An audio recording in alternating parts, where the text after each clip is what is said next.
Welcome to year 2 of A Mick, a Mook, and a Mike. Hosted by 4-time Emmy-nominated producer Frank Bates and retired New York City firefighter, 9/11 first responder, and Vietnam vet, Billy O'Connor. Today's guest, comedian and host of The Sopranos in Conversation, Joey Kola. My brother Frank. Good morning to you, pal. How are you? I'm great. We've got Joey Kola on today, a New York comic. I think he'll be a great interview. We're going to have Joe West on today, another great interview. Way out west. We're going to go check him out. But before we do that, how was your Thanksgiving? My Thanksgiving. Yeah. Well, the meatloaf was done well. A couple of cans of peas. No, it's always good, man. I really never even realized until I was married the first time to an Italian family, the way they eat on Thanksgiving is absurd. I mean, it's really absurd. Between the antipasta, and then they come out with the macaroni, and then after the macaroni, they got the meat, the prosciutto, and all that stuff. And then they bring out a turkey, and then they bring out the vegetables and all the other stuff. And then, it's like a 9-course meal. It's insane. Yeah. It reminds me of the first time I went to a wasp's house for dinner. We had a chicken salad, and I said, "Great, what's the entree?" They said, "That's it. That's the entree." That wouldn't even be a small antipasta where I came from. I got to tell you, the first time I was in Europe, I was about 19, 20, and I was drunk oddly enough, blind drunk the night before. So I'm starving. I wake up and I got that stomach. I want grease. I want tons of grease to pad all the booze. And I go in to this restaurant, and it says continental breakfast, and I know that's what I need, man, a nice big continental breakfast. And they come out, and they give me the coffee and the rolls, and I'm sitting there, and I'm not eating the rolls. I'm saying, I'm going to wait for the eggs and all the stuff that's going to come with it. After about a half an hour, I was like, hey, where's the continental breakfast? That is the continental breakfast. Yeah, it was like when I was playing soccer in college, we had a young guy from Georgia who had never been anyplace. He was from Brunswick, Georgia. The first road trip we went on, he ordered pie a la mode with ice cream. My cousin from Ireland goes into a restaurant in Mississippi, and he says to the waitress, "Can I get a cup of tea? A cup of hot tea?" And the waitress says, "Hot tea? Are you putting me on?" They iced tea. Yeah, that was the deal. No hot tea. No, but yeah, it just depends on where you are, man. Whatever. Yes. But Joey Kola, we're going to ask about his diet. I think. We will for sure. We will for sure. Another guy that doesn't have to worry about being on a diet since he lost 25 to 35 pounds is Joe West. Why don't we bring on Joe? Yeah, let's ask him. Let's see what Joe's eating nowadays. How you doing, Joe? How are you eating nowadays? Listening to you guys talk about food and restaurants and all this stuff, I can remember being in Atlanta, Georgia, one day with a bunch of guys, and we went to lunch at this country kitchen, it was called, and the waitress came over, and one of the guys with me, John Q, said, "What is the soup du jour?" She said, "I'll be right back." And she went off to the kitchen. And she came back and she said, "That'd be the soup of the day." Thanks for clearing that up. Hey, Joe, I want to ask you, what was your most embarrassing moment, either on the field or off the field? Well, I had a lot of those. There's a few embarrassing moments. I remember one day I was in New York, and New York Mets were playing the Atlanta Braves. Joe Torre was the manager, and Dave Kingman was playing first base, which was an anomaly because he wasn't a very good first baseman. And then about the 5th inning, he says, "Doesn't the pitcher have to be in the on-deck circle?" Meaning they can't send somebody out to be in the on-deck circle. It's not supposed to be the next hitter. And I said, "Yeah." He said, "Well, look over there." And I looked over and I could see the guy wasn't a pitcher, but I didn't know Kingman was setting me up. He said, "The pitcher's got to be in the on-deck circle, right?" So I go and I start yelling at the Braves for not having the pitcher in the on-deck circle. And Joe Torre came out of the dugout and said, "The pitcher's not the next hitter, Joe. It's this guy." So I'm walking back to first base with my tail between my legs, and And Kingman's got his glove over his face, covering it up, laughing like he thought it was the funniest thing and everything. And I called him a whole bunch of dirty names, but that was one of the most embarrassing times I ever had. Of course, I had another one in spring training when Frank Robinson came out. They were playing the St. Louis Cardinals in a spring training game. Frank's managing the Washington Nationals. I don't know if they were the Washington Nationals then or they were still the Expos. But anyway, he said they're batting out of order. And so I pulled the lineup cards out and I went down the list. And sure enough, the last guy they hit batted out of order. So I go out in the middle of the field and it says, you go back to first, you're out, and blah, blah, blah. And then go back behind the plate. And Frank goes, Joe, that was the last out. Can we just change sides? Another time I want to just crawl in a hole and die. I'll tell you mine. And I'm going to ask Billy the same question after this. So if you have to think about it, get the wood burning now. But when I was in the World Football League in about 1974, we were in Portland Storm. And, you know, during football practice, I used to hang around with the kickers. And having played soccer myself, I had a pretty good leg. So after one day, Dick Corey, who was the head coach, invited me to kick with the kickers. So, and I always kicked barefoot because I couldn't conceive how to hit the ball with my shoe, but I could conceive how to hit the ball with my bare foot. So the first kick was about a 30-yard field goal try, and it was wide to the left. So the special teams coach says, 3 seconds, too long. So now, you know, I got the offensive line's blocking, the defensive line is charging. I kicked the next shot. I was too slow on the first one. I kicked the ball and hit the center in the ass. in front of the whole team. And Dick Corey looked at me and he said, "Thanks, Frank. That'll be enough." That'll be enough. How about you, Billy? What did the center do? What did the center do? He just shook his head. He just, you know, it was a. I guess he thought it was a joke anyway. I made an ass out of him and myself. You know, it's funny with Joe before he mentioned Dave Kingman. My buddy Blinky, when we'd be in a bar, we'd drinking or something, he always come on hard to a woman. Like he'd say something kind of like, you know, "Hey, you want to just go home and screw or something?" You know, he'd meeting a girl. And I'd say, what are you doing with that kind of stuff? Does that succeed? He goes, "I got the Dave Kingman approach. I either a home run or I strike out. That's it. You know, I come on hard." The Dave Kingman approach to women. How about you, Mr. Embarrassing moment, man. I got so many of them. I guess the most embarrassing thing you can hear from a woman is it in, you know? That's embarrassing, you know, when you think you're driving it home. Oh. He's like the old guy who went into the house of prostitution, and after about 10 minutes, he said, "How am I doing?" She said, "You're doing about 3 knots." He said, 3 knots? She said, "Yeah, you're not up, you're not in, and you're not getting your money back." Unbelievable. Hooker with a sense of humor, nothing like it. You know a few of those, haven't you, Billy? I've known a few. Well, wait a second now.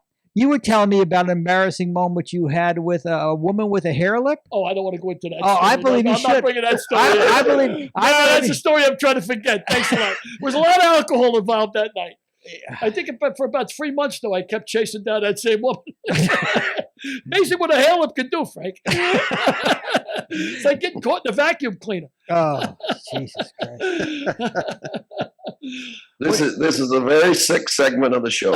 Sick segment. We're going to get off it right now, Joe. But we're going to get off it right now. What else? You been playing golf?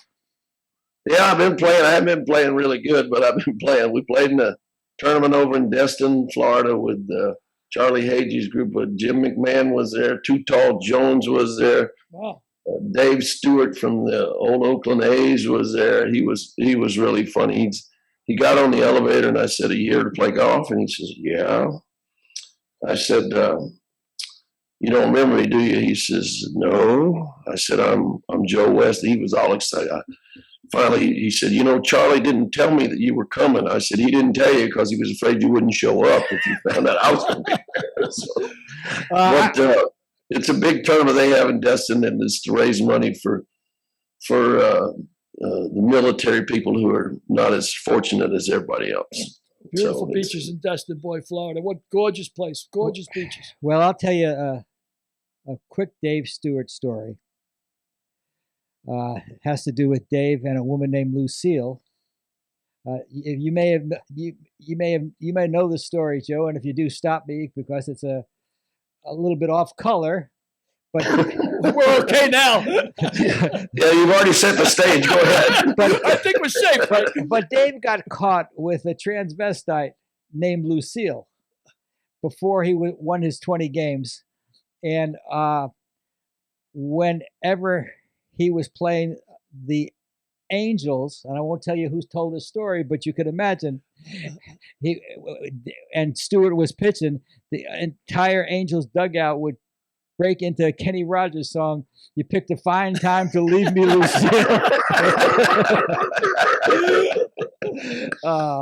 Well, thanks, Joe, so much. Great segment. Again, we'll see you next week. How about that? It's always good to see you guys. Always good to see you, Joe. Thanks for coming in, brother.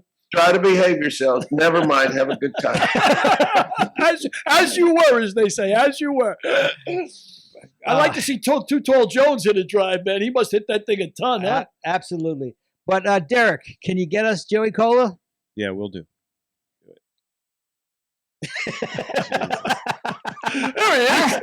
he is. There he is. Hi, guys. How are you doing? Good. Joey that's my partner, Billy O'Connor. How are you, Joey? Nice to meet you. Billy, how are you, man? And my other partner, Derek Harris. Joey. Hi, Derek. Hey, Hi, Joey. Derek. How are you? He's in New York. Hello, Joey. Hey, Joey. Hey, Joey, you look good. You been on a diet? Oh, my God. Well, thanks for saying I look good, first of all. I got 2 hearing aids in. I got hearing aids in because I had Bell's palsy a few years back, and it made me deaf. I got 2 stents in. I got my appendix out, and my knees are shot. I feel okay. Jesus, Joey, you're falling asunder, baby, asunder. Yeah. You look like I lost a few pounds. How'd you do that? Well, I do it with intermittent fasting, Frank. I'm glad you asked because, it's very close to my heart, this intermittent fasting. You can't eat like a pig all day. You got to know when to stop, and that's what I do. That's what I do. I eat a little bit. I eat what I know is good for me. And then what I do is I stop. I just don't eat at all until it gets to the point where I know it's going to be healthy for me to start eating again. Can you give me some examples? Well, I'll start off with eggs in the morning, at about 6 o'clock. And then right about, then I'll stop, and we'll have bacon with the eggs on a croissant with coffee, half and half, and about 3 or 4 sugars. And then I won't eat. I'll stop. I'll stop till about 7 o'clock in the morning, I'll give myself that 45 minutes or an hour. And I always have nuts on me, too. Always have nuts to be able to throw in. Chocolate-covered almonds usually is what I carry. And you can get a good half-pound bag at Costco and always carry the full half-pound. You never know when you're going to want a nosh. So, would you excuse me for just 1 second, really quickly, because I'm starting to get a little lightheaded now.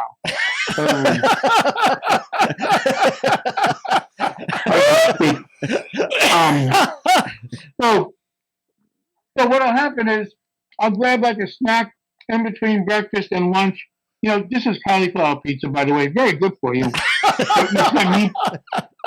It does have meatballs on it, though. You need the protein. Keto, very keto. So, what happens is I'll have lunch. Excuse me 1 second.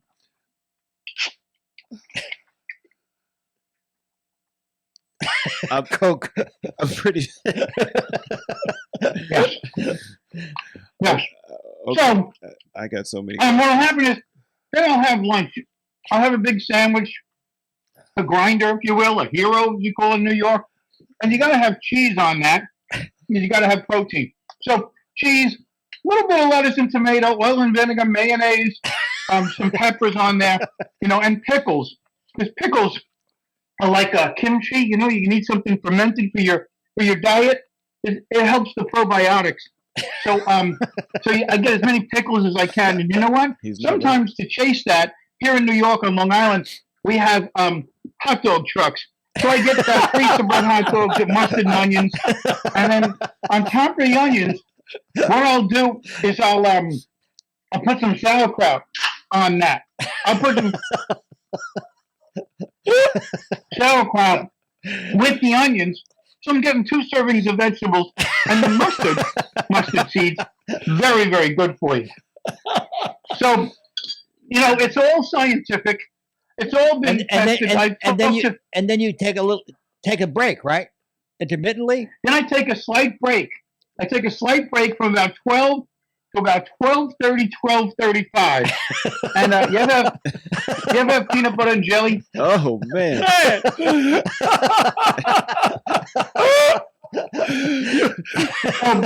You eat like you got a tip on a famine. You know something I don't know. Pineapple coconut juice, both very good vegetables, and bromelain from the coconut, very good for you.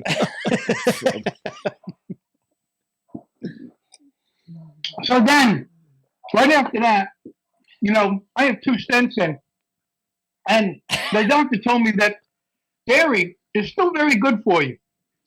Maybe not full milk, you need like skim, or you need a 2% or something like that, or, a whipped topping. But I don't like those whipped toppings. You don't even know what chemicals are in there at all. So what I do is You're a purist.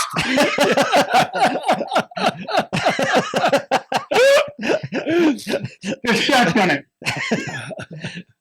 Just shotgun it, let it right in, and this way it goes right to your bloodstream. You know what I'm talking about? Because that's what happens when you're an athlete. They give you an injection into your knee or something like that, or they give you like a B12. They want it to go right into your bloodstream. Sam Adams. It's the fall, so the pumpkin beer is also very good for you because pumpkin has a lot of nutrients in it.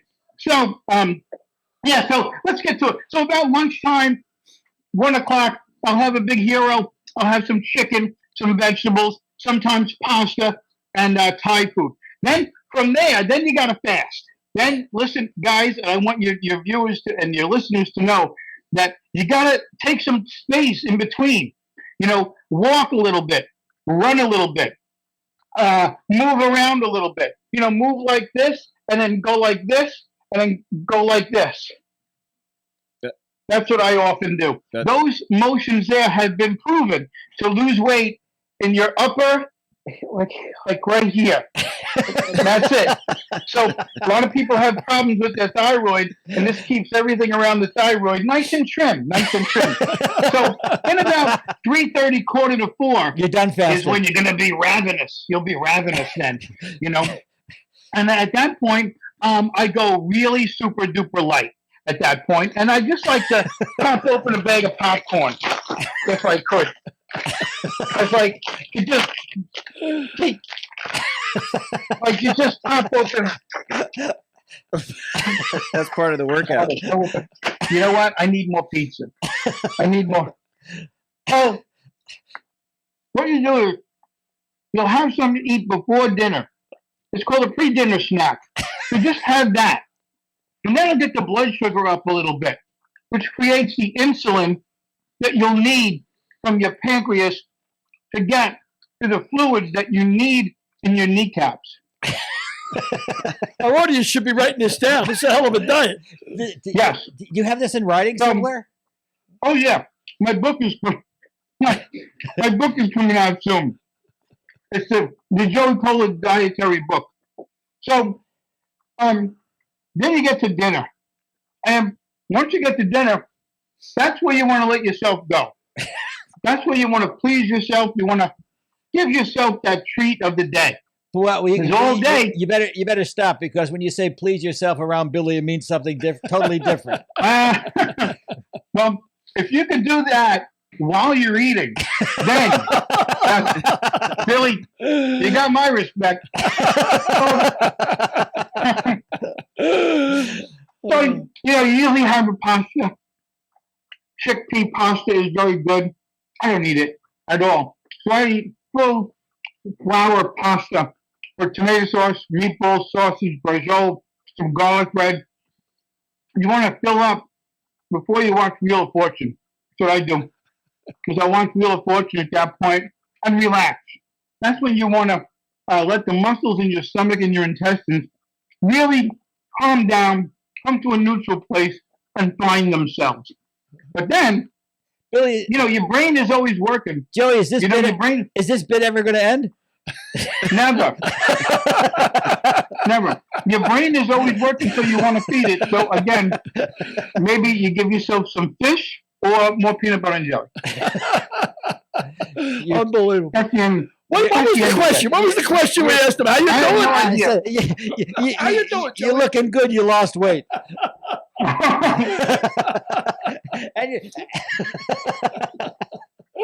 Oh, unbelievable! It's like a prop comic. You gotta wheel that stuff on stage if you're doing that bit, Joey.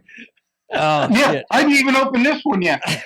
Well, you got something for later in the podcast. Unbelievable. How you doing, pal? Let's keep it simple. You're still doing Rachael Ray for 15 years. Yeah. Warming up. Well, I'm doing Rachael Ray. I've been warming up Rachael Ray for 12 years. So let me ask you, how many episodes of Rachael Ray have you done? Have you ever stopped to count? Well, she's in season 17. Right. Wow. I've only been with her 12. So, but I've done over 1,000 with her. Wow. And way over, more like 1,500. I was there for the 2000 show. But I've been doing warm up for 29 years. Well, I started out with Jon Stewart. Why don't you tell our audience what a warm up entails? Well, whenever there's a live audience, whether it's a sitcom, a daytime show, or a nighttime show, whenever the audience comes in, there are people to greet that audience, to kind of put everybody on the same page as to what they're going to witness, what they're going to see. And warm-up persons like the rodeo clown, the butler, the welcoming committee. I welcome the audience to our studio, which is our home. And I tell them about the host. I thank them for being there. And I tell them what they're going to see and what's going to happen. So, with typical Rachael Ray, hey, welcome to the Rachael Ray Show. You guys ready to have fun? Yeah, I get the energy going. We play music. Like on Drew Barrymore, we play music constantly. And I tell them when it's going to air, what's coming up next. So we're cooking, we're doing this, we're doing that. It's an interview. And I'm basically the narrator of what they're about to see. And every show with an audience has that person. And I've been doing that for 29 years. I started out with Jon Stewart. He had a local TV show here in New York. And then I went to Rosie for 6 years, Rosie O'Donnell. And then Martha Stewart for 7 years, Rachael for 12 years. And in between, I did America's Got Talent and a few Food Network shows. I did the Marriage Ref with Tom Papa and Seinfeld. And I got a long resume of that. And besides doing the warm-up for 29 years, I've been doing stand-up for 42 years. And I've been warming up the live Soprano show for about 20 years. In conversation with the Sopranos, and we do theaters all over the country and Canada. So when you go with the Sopranos, who's that? Steve Sciarippa? Yeah, Steve Sciarippa, Mike Imperioli, and Vinny Pastore. Yeah, there's a few guys on your diet for sure. That's right. Well, Mike is actually he's a vegetarian. He's not a vegan, but he's a vegetarian, so he watches what he eats. But Steve and Vinny and I, whenever we get into a town, we go, "Where's the nearest meatball hero?" So we go right to that. Years ago, I was working with Bob Nelson. He's a great comedian on the road, and he was the opening act for Rodney Dangerfield. So we were doing a big tour of the East Coast and Albany, Boston. We had to stop in New Haven Theater where he opened up for Rodney. So we're backstage at the New Haven Theater, and then Rodney shows up. And I know Rodney a long time from the clubs and stuff. He goes, "Joey, come over here." He hands me a $100 bill, and he goes, "Go around the corner. Tell Nunzio at the pizzeria. Tell Nunzio that Rodney wants 2 clam pizzas, a red one and a white one." I go, "All right," because he was on the Pritikin diet at the time, but he saw us eating meatballs and pasta and pizza. He said, "To hell with this, I want that." So I run around the corner and I get a red clam pizza and a white clam pizza for Rodney. I bring it back, and there he is. He only wore his bathrobe. He was in a white bathrobe, and he was naked underneath. Yes. So, by the way, I told everybody that story last week when we had George Lopez on. What, that Rodney was always naked? Yes. And we had Rodney on an episode of Suddenly Susan when he died. He died. He was a washing machine repairman, and he came in and he was naked. An oven repairman, right? They stick his head. Oh yeah, he was an oven repairman. An oven repairman. Yeah, and he stuck his head in the oven and he died. But in the run through, he just wore a bathrobe with nothing underneath it. That was Rodney. Nothing. So sorry for interrupting. Go ahead. No, that's all right. Because Bob Nelson, that's the guy who does the football thing, right? The halfback, fullback. That's right. Yeah, that's Bob right. Nelson. Yeah, Okay. yeah. Yeah. So I opened up for Nelson, and then Nelson was Rodney's opening act. We were at the New Haven Theater. We're backstage. He goes, "Get me some pizza, clam pizza, a red one and a white one." But it's just the white one is just olive oil and garlic and clams, and the red one is just tomato sauce and clams. So I come back, and I laid him out there. "Hey, thanks a lot, man. Keep the change, all right?" So he opens up. He's got a bathrobe on, which is undone. It's not tied. He doesn't care if it's tied or not. He's naked from head to toe. He opens up the top pizza. It's the red one. He opens it up, opens a box, takes the pizza, folds it in half, then he folds it in quarters, grabs the whole thing by the point, and just starts eating it out from the middle. Like he's eating the middle of the pizza. And there's clams dripping all over his naked body. He's got sauce all over his bathrobe. He's Rodney. "Hey, not a bad pizza, man. All right, man, pretty good." And he's eating this clam pizza, and clams are dripping. It was probably the most disgusting thing I've ever seen, ever. Right after he takes about 10 bites, he wipes his mouth off, goes, takes a shower, changes, puts the suit on, red tie, goes out. Nelson does a half hour. He does an hour. Comes back. We're backstage. The white clam pizza is now cold. Soon as he comes backstage, bathrobe again, naked, opens the box, takes the white clam pizza, folds it in half, quarters, cold, starts eating that one. Wow. Unbelievable. How Hey, did all right. Rodney? Did you know Rodney from New York, from clubs? Yeah, I used to work Dangerfields a lot. As a matter of fact, I have one of the records. I think it was me, Dana Gould, Mike Egan, a bunch of us were in there one night when we did 9 shows in a row, prom shows, from 7:30 at night to 7:30 in the morning. And Rodney would come in, Jackie Mason would come in, Robert Klein would come in, but it was a slew of comedians. We just, a bunch of us would all go on. And can I curse on this? Yeah, Are you kidding? All right, so one night we're at the bar at Dangerfields, and it's me, Rodney, and about 8 other comedians. And Rodney is smoking a joint at the bar. So this young cop comes in, and he sees Rodney smoking a joint. And he goes, "Rodney, put that joint down." He goes, "Hey, fuck you, baby. All right, okay." He goes, "It's my joint, and it's my joint. If you don't like it, get the fuck out of my joint." So the cop goes, "I'm going to walk around the corner, and when I come back, if I come back in here and you're still smoking that joint, I'm taking you to jail." So Rodney goes, "Hey, fuck you, baby. Go ahead. I could use the publicity, all right? Arrest me. Hey, take me in, all right, baby? Hey, fuck you." And I was never so, I was like, oh my God, holy shit, this guy doesn't care. I don't know if it's the power of celebrity or what, but he did not care that this cop was telling him to put this joint out. And this was back in like the early 90s when you couldn't smoke pot out in the open, and and Rodney was doing it. The first time I saw Rodney, I was 16 years old, and I was parking cars at Ridgeway Country Club in White Plains.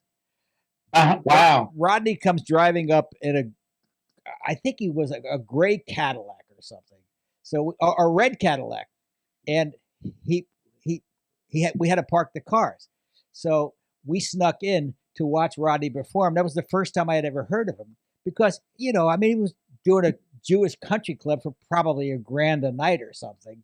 Right. But it was fucking hilarious. He was fucking hilarious. And when he came out, he threw us each $5 or something, and it was a great night for me. I saw that was one of the greatest experiences of my career.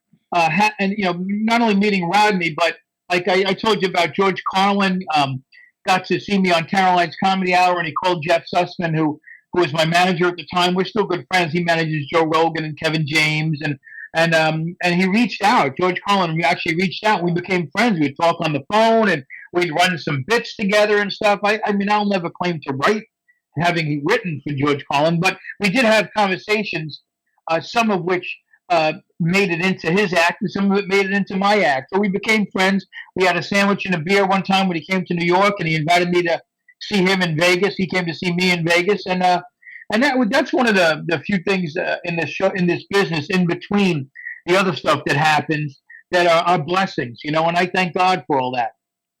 So growing up, I mean, when you first decided to be a comic, what were your inspirations? Obviously with Colin, I would imagine. Was Rodney one of your inspirations as well? Or? Well, you know what my main inspirations was my Uncle Ralph, my Uncle Angelo, my mother, my father. When we used to have parties, see, we were from Brooklyn, the Williamsburg section, but we moved to Long Island when I was young, so I grew up on Long Island. So when we had family parties, my uncle would play guitar, my other uncle would tell jokes, my aunts would sing, my parents would sing, and they'd hand us mics, me, my brother, my cousins, and we would sing and tell jokes at the family parties as young as 4 years old, you know?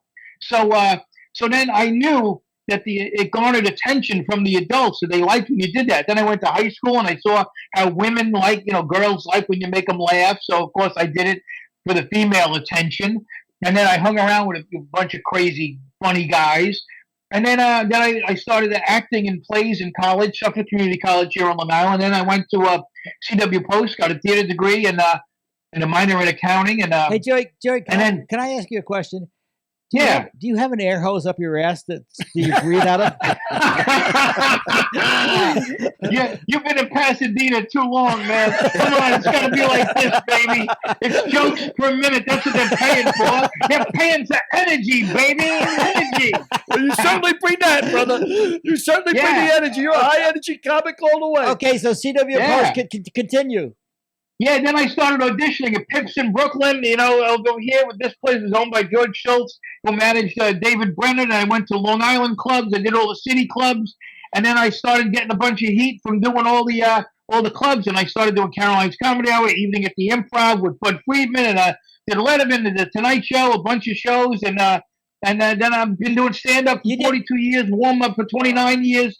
And disinfecting bowling shoes every weekend as soon as I get a chance. Speaking of disinfectants, you hosted the last episode of The Apprentice, didn't you? No, I didn't host it. I warmed up. I warmed up the audience. I warmed up. I used to warm up the live shows of Survivor, The Apprentice. All those shows that whenever they did a live event, they would hire me to warm up the crowd, keep them going. And that's what I did. I did that. So AGT with Howard Stern. Stop! Got Talent. Stop! Hold it. All right. So you worked. Wait a minute, I'm getting dizzy. All right. You worked for Donald Trump? Well, NBC. But I got to meet him. Al Berman was the executive producer, and he said, "Come on over here. Donald wants to meet you. Wants to say hello." So my only experience with him was that in the middle of warming up the crowd, getting them all whipped up, they brought me over to say hello to him, and I was going to shake his hand, but he was talking to somebody. He looked away and just put his hand out to the right to kind of grab my hand, but he never looked at me. So I kind of grabbed his hand to shake his hand, but he never really shook my hand. He just put his hand out for me to touch it. And I said, "Okay, nice meeting you." And I walked away. He never looked at me or said anything. So I never really met him, you might say. I remember him as being a germaphobe. So that was probably why he didn't want to touch you. Now, maybe. No longer, nobody in America wants to touch him. But that's a whole nother story. That's a whole nother story.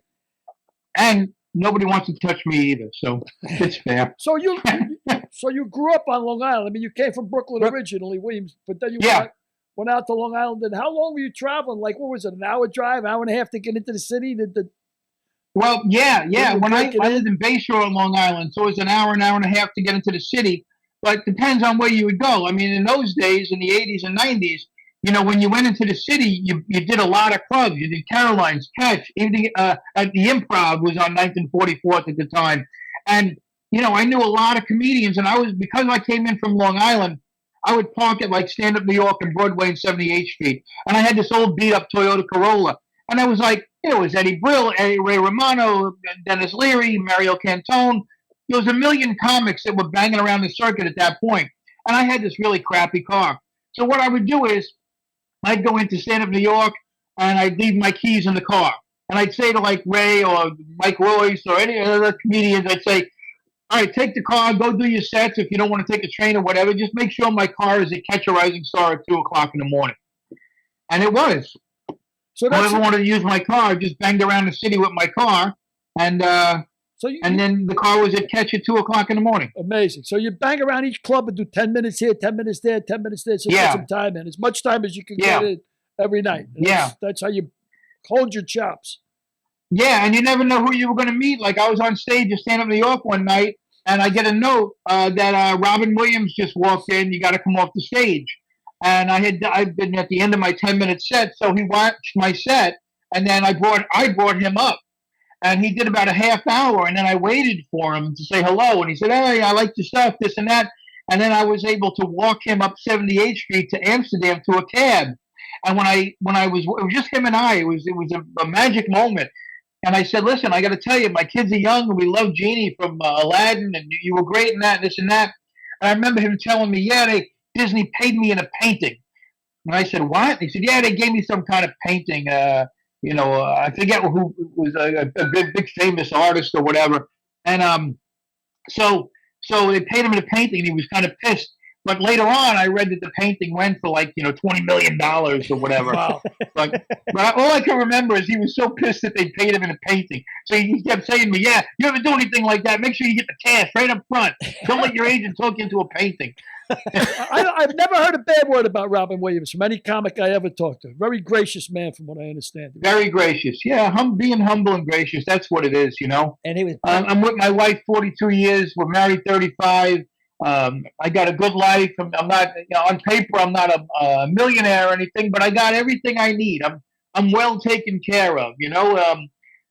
Rosie, at the end of the show, Rosie gave me a boat on the last episode, and the only material things I ever wanted in life was, a boat, a room with a fireplace, and a built-in pool. That's it. So I got the pool in the yard. I got the fireplace over there. I sold the boat already, and then that's it. I just want a good meal every once in a while, because again, I'm starting to get. Yeah, what you eat wouldn't fill a cavity, man. You got to eat more. That's your problem. You're not getting enough energy. I don't have, I'm starting to not hear you because the protein isn't really connected. Hold on one. Hey, pull out one of those earplugs for a second. Is that Lively? Is that the Lively hearing aids? That's what they look like. Yeah. Is it the what? Lively. I'm at the station hearing aids. They're not Lively. Where'd you get them babies? These are prescription. I didn't get these at Walgreens.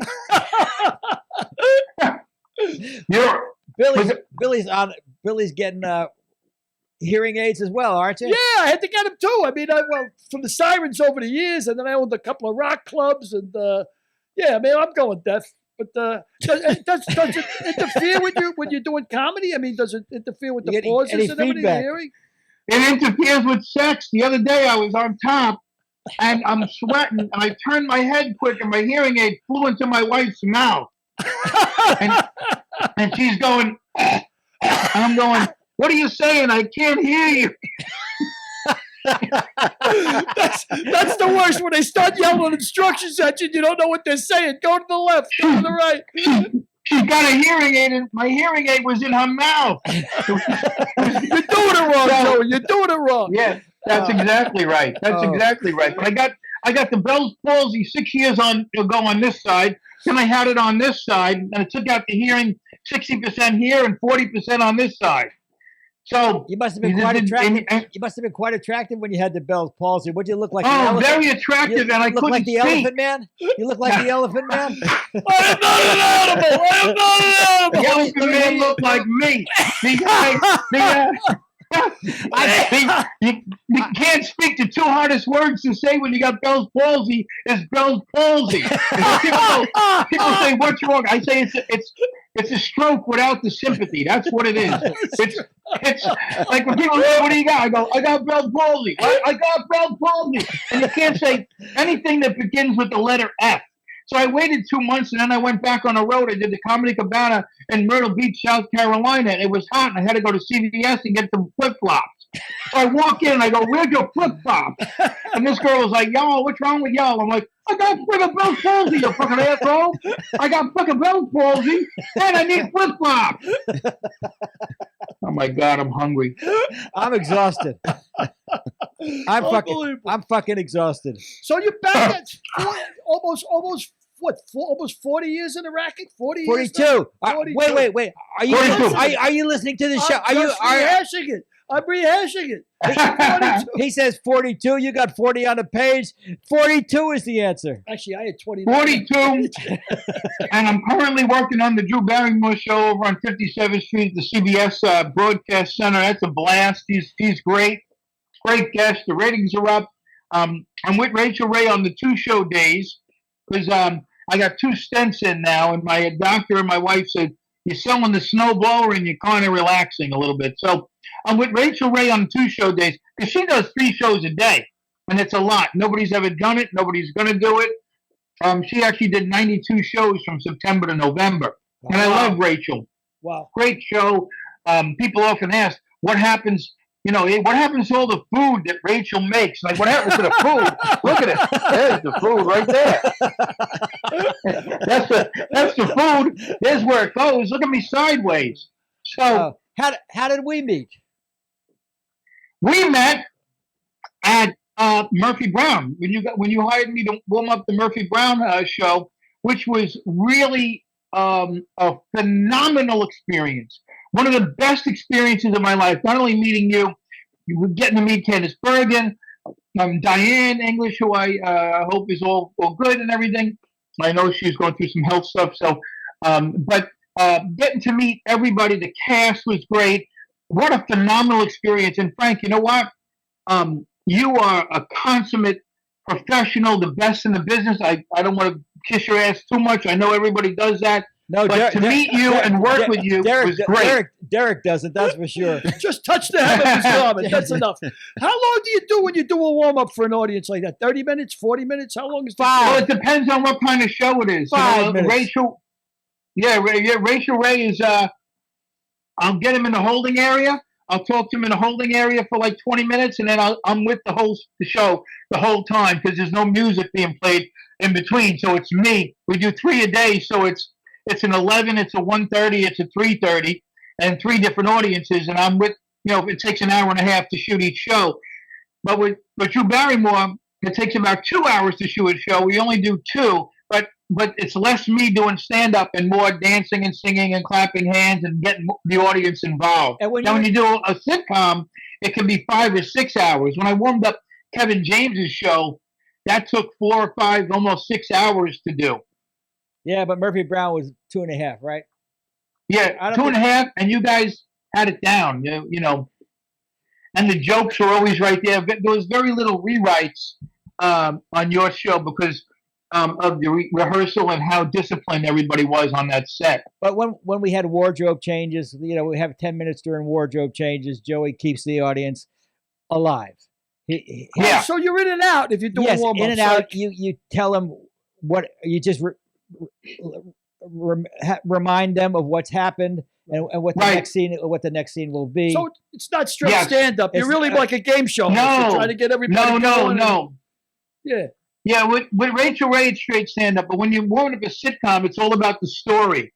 You want the audience to follow the story, and when the bell rings, they gotta be picked up within a second of right where it was left off. So you got to remind them of where you are while keeping their energy up and laughing. It's a tough little balance, but it's really enjoying when you can keep that balance going, keep that energy flow going. Yeah, and I always believe that an audience and a cast only has about 2.5 hours in them. So that's why I tried to. That's right. We tried to get our audience out within 2.5 hours, because when you want an audience at a peak performance, that's the period of time that will go.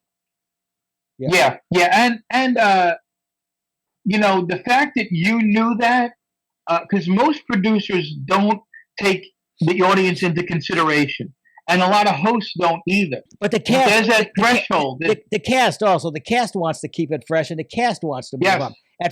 At 4.5 hours, the cast is going, "Fuck you," also. So yeah, of course. And your particular show had a lot of performers, a lot of Broadway people were in that room. There was a lot of stand-up comics in the room, and they all knew that you have a small threshold of the attention span of that audience. So you got to get to them. And you guys got into them hard. It was nice. And plus seeing Candace do her thing, it was just iconic, Yeah, she's brilliant.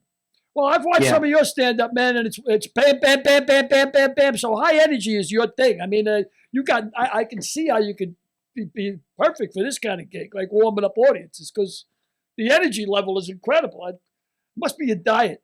Well, I lost you there for a second. No, we had you. Oh, you had me? Okay, good. Yeah, I got you there now. I eat a lot of chocolate. I'm a chocoholic. So it must be. I'm telling you, it must be my diet. I eat all the right things. I'm gonna start my second. Now, by the way, hold on. Let me see what time it is. Yeah, it's 2:00. I'm gonna start my second peanut butter and jelly. So, Joey, when you're on the road with the Sopranos, when's the next? You got a show coming up in December? Or do you have? We don't have anything in December, but if they go to In Conversation with the Sopranos, In Conversation with the Sopranos, they'll be able to find out all the dates we have in the springtime, next summer, and we usually do 1 or 2 a month, and all over the country, Canada. We actually had 17 dates booked in Europe. We were going to go to Ireland, Scotland, and England, but because of the pandemic, that all got canceled. So we might be booking a European tour also, because the Sopranos is so big all over the world. Blue Bloods, Sharip is on Blue Bloods, and he's, that's really doing well. And Mike Imperioli just did White Lotus, and that's great. So, and Vinny's constantly doing movies. So these are 3 big stars that people really love. Yeah. When they come out, I do a little stand up, we do a Q&A, and then we turn the mics over to the audience, and they love it. I worked with Sharippa and Pastore on George Lopez. They both did guest spots on George Lopez. Oh, okay. Because he knew them from the stand up, from when he was doing stand up. One of them, I think Sharippa owns a comedy club in Vegas, or does Pastore? Which one? No, it's Steve Sharippa. He used to book the Riviera Comedy Club in Vegas because he was the entertainment director at the Riviera for many, many years. Right. Bud Friedman's Improv in Vegas used to be the Riviera Comedy Club. Then he moved it over to Harrah's, and it became the Riviera Comedy Club. And Steve had it for 25 years, I guess. And that's where him and I met. And then we fell in love with each other. We've been friends ever since. Yeah. They're all great. I've never worked with Michael Imperioli, but he sounds like a great guy also. Great guy, Buddhist. He's got a band called Zopa, ZOPA, and it plays all over the country, and just a great humanitarian. He does a lot to help people. Did you say he's a Buddhist? Yeah. And talking about charities, man, you do a lot of charity work yourself. You ain't no slouch. I'm involved in 30 different charities, and you got to give to get. Simple as that. And we're all here for a half hour to help each other, and then we leave. Whether you're 9 or 90, we're only here for a little while. Get in, help each other, and then go. And fortunately, I've been around a lot of people that taught me how to really be involved in charities, like Rosie O'Donnell. I'll tell you a story. One day I get into 30 Rock. We're shooting on the 8th floor, right down the hall from Saturday Night Live. And I know Rosie from the stand-up days, from the clubs. So we get in about 7:30 in the morning, and she's, as we say in the Italian in Brooklyn, she's tutta shangada. She's a mess. Her hair is a mess, and she's a mess. So I look at her and I go, "Hey, big shot, Oh, you up all night with your friends at Joe Allen's, your Broadway friends? She said, no. I couldn't sleep last night, so I went to Sloan Kettering and wrote checks. I couldn't sleep last night, so I went to Sloan Kettering and wrote checks. Wow. And she would go and take her checkbook, 10 grand, 20 grand, 30 grand, and see distraught families from people that are distraught from having cancer, a loved one having cancer, and she would write them checks and sit with them and talk with them. And she was, many times was up all night and then came and did shows with us live on ABC. And she always asked me, hey, Joey, are there any comedians who are going through some bad stuff? And I would tell her who it was, and she'd write them checks. And that's instant cause and effect right there. That's instant. Who's got the problem? Here's a check. I mean, I can't heal you, but maybe this will help your family. Maybe this will help you to be more at ease. You know, and when I saw that in action, I said, wow. I said, I got to do stuff like that. So I'm involved in the Guardian Brain, cystic fibrosis, juvenile diabetes, Autism Speaks, about 30 different charities. Some of them I'm on the board, and it really is very fulfilling. Joey, you know, I've got a friend, a comic by the name of Billy O'Connor. Could use a check. Put me in touch with all of them. That's just Rosie. I want to talk to all of them. I got my hand out to all of them. All right. You know, it's very similar to Tony O telling us about Sinatra. Yes. Writing checks, you know? Yeah. Tony O was been on our show a couple of times. He was Sinatra's road manager, and he was with Sinatra when he passed away, and for the last 10 or 15 years of his life. Very similar. Yeah, Sinatra would just go into a town. Who's in trouble? Here's a check. Go get cash. Go take care of this. That's what you do. That's fantastic, man. Yeah. And I never knew that side of Rosie O'Donnell, but that's a hell of a story. Yep. I mean, you know, on every level, Billy, too. You know, like my friends, when their kids are selling Girl Scout cookies, I'll buy 20 boxes. I'll eat 10 of them. But the other 10, I'll take them and put them in my backpack. I walk into Penn Station, and I'll hand them to the homeless people. And the greatest story was, I see this lady digging in the garbage, and I tapped her on the shoulder, and I said, do you like Girl Scout cookies? And she turned around, and she said, you wouldn't have to have a box of tag-alongs, would you? And I said, as a matter of fact, boom. And she goes, oh, Lord. She was so happy that I had a box of tag-alongs that as soon as she got the box in her hand, she walked away, didn't even acknowledge it was done. God came right to her with the tag-alongs. You know, things like that happen often. He killed her? He killed her. God came to her and he killed her? He killed her right there in Penn Station with a box of tag-alongs. Which eventually would kill you anyway. But that's immediate gratification for you. You do something like that, you feel like it's got to be like, make you feel like $1 million. That's exactly right. That's exactly what happens. And if you do that a lot every day, that's the way I live my life. I try to let my soul shine. I mean, bad things happen to good people too, and something bad's coming at all of us. Yeah. It's how you handle it on a day-to-day, and that's what keeps you moving, keeps you alive. You know, you want to hear something, a great show business story. Yeah. Years ago, I'm working a club up in Albany at the Comfort Inn. The comedy works at the Comfort Inn up in Albany. And I'm the headliner. I'm doing 45 minutes. There's a guy doing 15, another guy doing a half hour, and the club manager's there. So this kid walks in. He's 17 years old, and he's with his dad, and he's got a troll doll and a guitar. Hey, Mr. Kola, do you mind if I go up and do 5 minutes? I said, sure, no problem. But the other two comedians said, no, I don't want that kid going on. It's a Saturday night. He's going to ruin the show. And the club manager said, no, I don't want him going on. So I said to the kid, I go, sit over there with your dad, watch the show, and just hang out for a little while. So the other two comedians go on, I go on. I'm halfway through a 45-minute set, and I say, you know what, to the audience, I got to go to the bathroom, but I got a friend here who's going to entertain you while I'm in the bathroom. Ladies and gentlemen, give it up for Jimmy Fallon. Nice. So I bring him up. He bombs completely. He's 17 years old. He bombs. And I come off stage, and the other two comedians are like, see, you shouldn't have put that kid up, blah, blah, blah. I said, I got him back anyway. It was fine. A year later, the same thing happens at Bananas in Poughkeepsie. But at that point, the club owners knew who he was, and they had no problem with it. So I brought him up again, and he did well. Well, cut to 17 years after that. He's in his 30s, and I'm walking down the hallway on the 8th floor of 30 Rock back to the Rosie O'Donnell offices, and I feel a tap on my shoulder, and it's him. I turn around, I go, "Hey, Jimmy, how you doing?" He goes, "You don't remember me, do you?" I go, "You Jimmy Fallon from Saturday Night Live." He goes, No. Let me tell you what you did for me. And then he went on and told me about those stories, what I did for him in Albany and Poughkeepsie. He said, "Someday I'm going to have a show, and I'm putting you on it to do stand-up just because of how nice you are." I said, "No, Jimmy, don't worry about me. I'm fine. Take care of yourself." Then 2 years after that, I see him at the Toronto Comedy Festival. And I'm there. I'm talking to John Oliver and Jason Alexander, and Schimmel is there. So we're all talking. He comes running up and he goes, "They gave me a show, and I'm going to put you on it."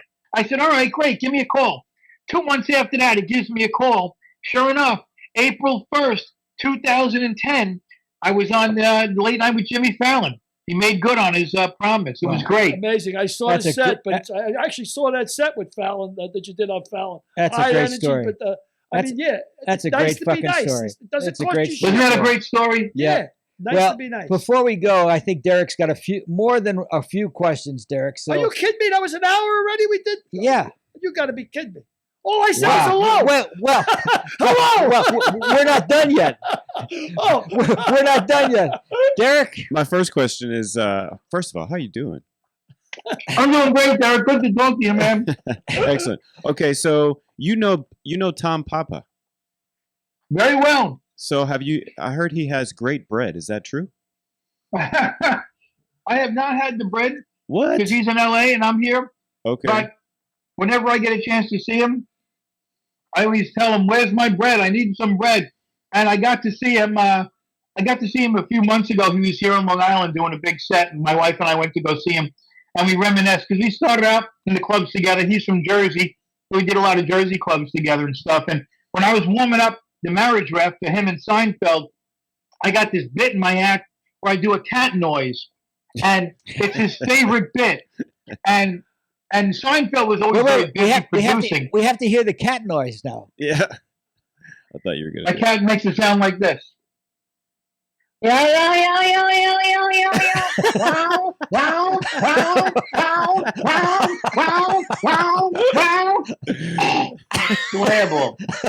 That's what I do. And the bit's elaborate. It keeps on going. Yeah. But whenever Tom heard me do that, it would everybody would be laughing because everybody's got a cat that makes a noise. So one day he calls Seinfeld over to watch me do the cat bit.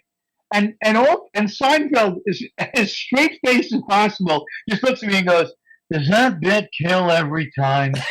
I could never bring myself to do an impression of an animal. But if I did, the cat noise would be perfect to me." So that's one of my Tom Papa stories, and I love him. Billy, your turn. Oh, Papa always wears the hat, right? He always wears like the fedora. Yeah. Occasionally he wears the hat. Yeah, what's Scottsdale? Nice guy. Yeah. Billy, you must have a load of questions for what's your name again, Joey? Yeah, Joey Kola. If you like me, if you don't like me, then I'm Jim Gaffigan. Yeah, but you don't hear of a lot of comics. I mean, I did stand up for about 6 or 7 years after I got out of college, and of course I knew shit about it. I was like the dirty old man. I'm 62 years old. I'm in college entertaining a bunch of 19-year-old kids, and I'm doing 5 minutes, 10 minutes. You're 74 years. You're 74 years old now. Yeah, doing 20 minutes, 30 minutes, and I was dirty. If you're giving advice to a young comic, what's your first advice? Do clean. Make sure you want to work. You got to do clean, right? No. You be who you want to be. Who you are. If it's funny, it doesn't matter if it's clean or not. I'm versatile. I can work to a clean audience or I can work dirty. You got to be able to. When I warm up TV shows, obviously I'm clean, but when I do my own shows, I'm blue because I do what I think is funny. What I think they gonna want to laugh at, But you got to get on stage every night. You got to get out there and do it. Be at the place that you want to make the living at. That's what you have to do. You got to get out there and get on stage every night and constantly write. For 42 years, I've had a pad, these pads in my back pocket, and these pens right here. Yeah. And 42 years, I write everything down, everything, whether it's funny or not. I write it all down, and it all goes into my act. I give it 20 times out. I rewrite it. But you got to get on stage every single night. And you save everything like Jerry Seinfeld has saved every joke he's written for the last 50 years. Yeah. I got about 7 or 8 notebooks downstairs in my basement in a bin, and all over my desk. And I got little post notes everywhere. And some of them I didn't even know what it means. I had found one this morning. It said, the pyramids are 10,000 years old. That's what it said. And then it said, ha ha. And so when I was thinking about it, apparently the pyramids were hysterical. And now I look at it this morning, I'm like, what the hell was I thinking about? Yeah. Did you know my friend Jay Thomas at all?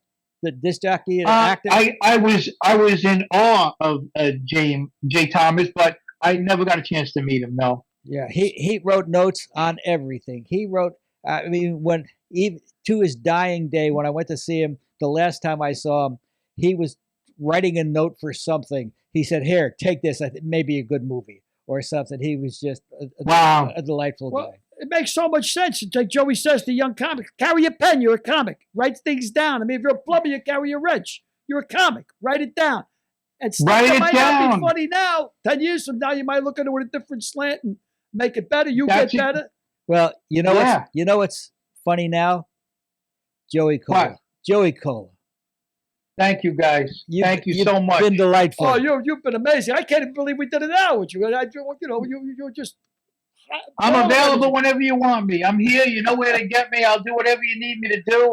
Do you do bar mitzvahs? Thank you so much. Do you do bar mitzvahs? Come over and paint my house. I'll paint your house. Hey, I'm addicted to power washing now. That's my thing. I power wash the hell out of everything. So maybe I'll come out there and power wash. I had a hooker tell me that one time. She'd do anything for $500. I said, cool, paint my house. See you, Joey. So long, Joey. Well. See you later. Bye, Derek. Bye, Billy. Good to see you. Thank you. My pleasure, brother. Nice meeting you. Oh, he's all terrific. Terrific. We told you to be good. Yeah, I didn't have to go through a note here. I got all these notes. I'm looking at him. He was like, and I even wanted to touch on his Italian bits because they were so funny. The pigeon walk he does with the Italians. How funny was that Rodney story? Oh, yeah. Amazing. Pizzas. Unbelievable. Pizzas and naked. Well, you can verify that. I can verify the naked part. He must be hung like a horse. He must be very proud of that thing. He never puts it away. Well, shit. I don't know. But anyway, what was this? My phone's ringing. It's Joey Kola. He didn't say enough. You didn't say enough. We're still on the air. We're still wrapping up the show. That's cool. Let him talk. Yeah, we're still wrapping up the show. Put him on speaker. Oh, I'll put you on. I'm putting you on speaker. You're done. We're more than done. D-U-N, done. You're done, and so is this show. Say goodbye, Billy. Goodbye, Billy. Goodbye, Joey. Goodbye, Joey. You're the best, brother. Man, I'm hungry. I gotta eat. See you, pal. Oh man, he must be great with the Sopranos because that Italian New York connection. He's like perfect. Yep. All right, great show today. Let's say goodbye again, Derek. Fantastic job. We finally got connected to Joey Kola. Billy, you said hello and goodbye. Great. That's it. That's all they had to say with Joey. He was terrific. It was like Joel Zwick. We could have Joel Zwick on tomorrow. It's like he was vaccinated with a phonograph needle, without a doubt. Never stopped. All right. Stuff. Thanks so much. Thanks for looking in. We appreciate it. Really do appreciate it. And Joe West, thank you. Always Joe West, way out west. Next week's guest, TV writer and author, Billy Van Zandt.